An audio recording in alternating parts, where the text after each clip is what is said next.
অজু করা কি হবে? Perform ablution. Perform এবলুশন। Perform ablution.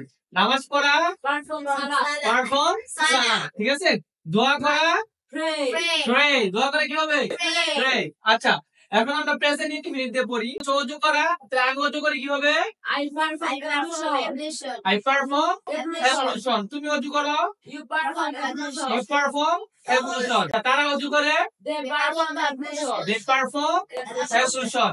সে অজু করে কি হবে? He performs ablution. He performs ablution. যদি থার্ড পারসন সিঙ্গুলার হয়, হ্যাঁ, হি সে, এটা থেকে কি দিতে হয়? বাংলার সাথে অ্যাস আনতে হয় না?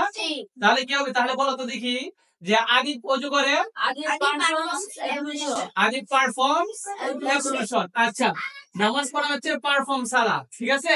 তাহলে আমি নামাজ পড়ি I perform salah. I perform সালাত। তুমি নামাজ পড়ো You perform salah. You perform সালাত। আচ্ছা, সে নামাজ পড়ে He performs salah. He performs সালাহ। কি হবে? হি পারফর্মস সালাহ। আদিব নামাজ পড়ে Adib performs salah. Adib performs সালাম। আচ্ছা, দেখো শেষ ভার্ব হচ্ছে দোয়া করা। দোয়া করা ইংলিশ হচ্ছে প্রে। প্রে। আচ্ছা, আমি দোয়া করি I pray. I pray. আমি দোয়া করি কি হবে?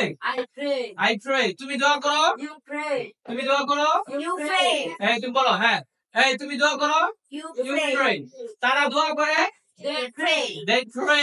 আচ্ছা, সে দোয়া করে He prays. He prays. S আনতে হবে কিন্তু, হি প্রেজ। আচ্ছা, আদিব দোয়া করে Adib prays. Adib Prays. Prays. Adib prays. Present indefinite বুঝতে পারছো? আচ্ছা, থার্ড পারসন যে সিঙ্গুলার হয়, থার্ড পারসন সিঙ্গুলারে ভার্বের সাথে এস আনতে হয়, এটা বুঝতে পারছো না? ঠিক আছে, এখন আর ভুল হবে? হ্যাঁ, ঠিক আছে।